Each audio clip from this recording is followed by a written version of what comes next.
What we have here is 6 pounds and 14 ounces worth of Squire Telecaster thin line awesomeness. So for guys that have a broken back like me, 6 pounds, 14 ounces, not a big deal.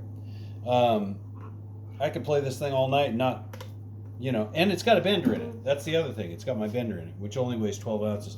Another thing about this one is on the thin lines, I'm starting to do externally adjustable tension. So you can adjust it if you wanted a little bit tighter pull or a little bit looser pull. It's up to you. But my jump test is kind of what determines the pull. If I can mosh and it always comes back.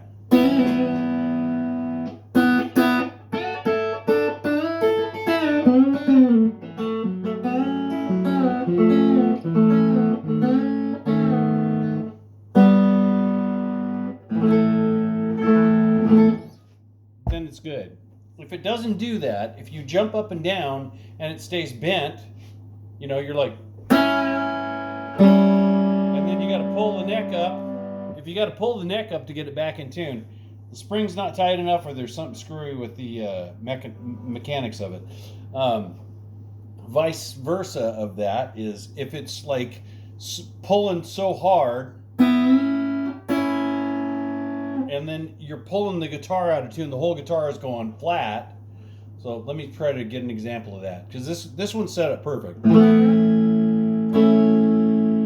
But if you got to pull so hard that it's pulling it out of tune, and I'm going to push the neck forward so you'll understand. You hear how the whole guitar goes out of tune? It's like case drop.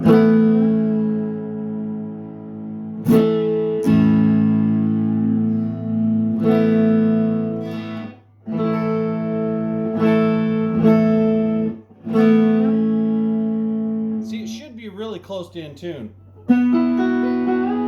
So.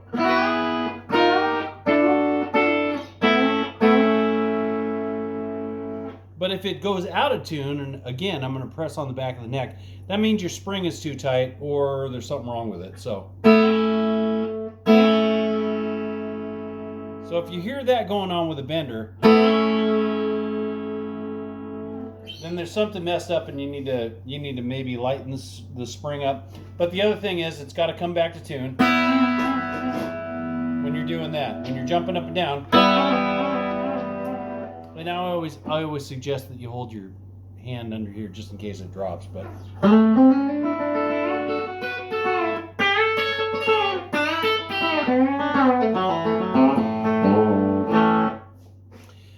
I'm going to play just a little bit more because it's fun. That's a kind of a cool lick that I've been playing for a very long time. I think I stole it from Vince Gill when I was probably 17.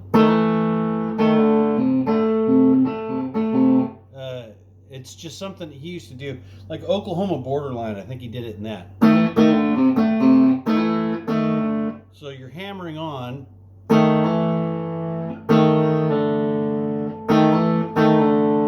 and hybrid picking.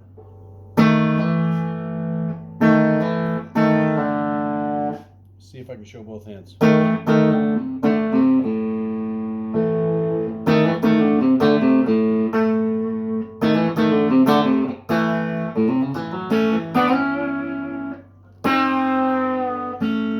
That's another thing I like to do. I'm always a picking fingers kind of guy. So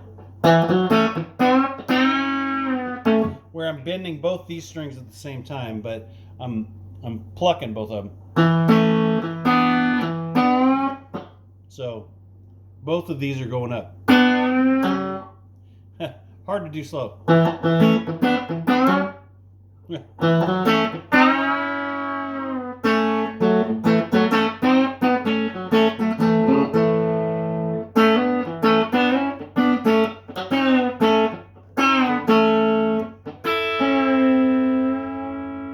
So there, what I'm doing is E string, B string with these two fingers. I'm starting bent on the G string.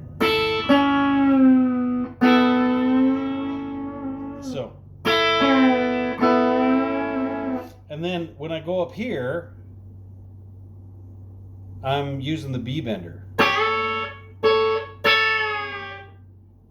And then from the 3rd fret and the 5th fret, you can release it.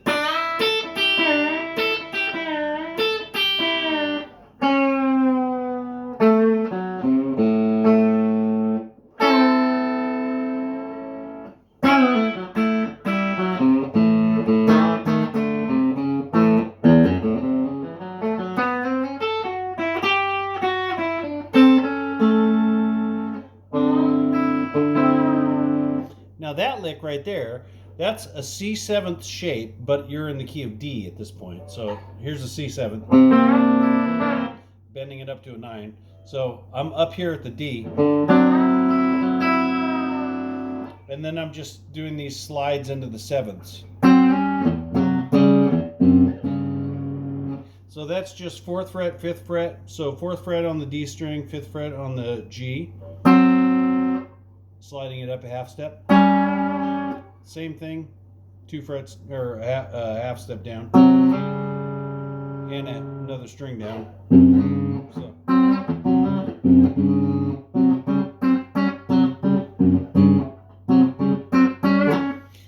I do that a lot just because it's fun.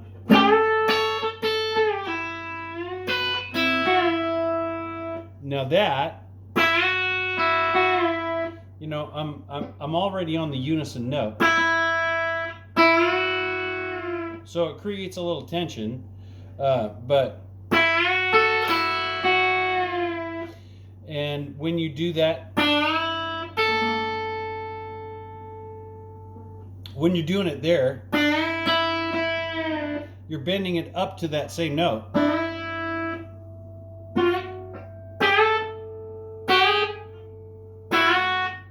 You know, it's the same type of thing. It's kind of like to think of like a Jimmy Page thing, like it's the same type of thing, except you're coming up actually to the note. So that's the other thing. If your bender's not in tune, if you're a little flat, you're going to hear it. But if you got it in tune, the stop point should be perfectly in tune.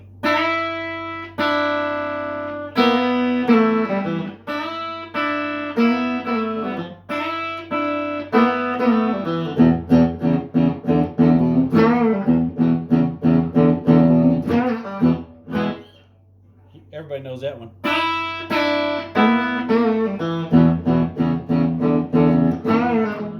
So, and it should be in tune up the neck too.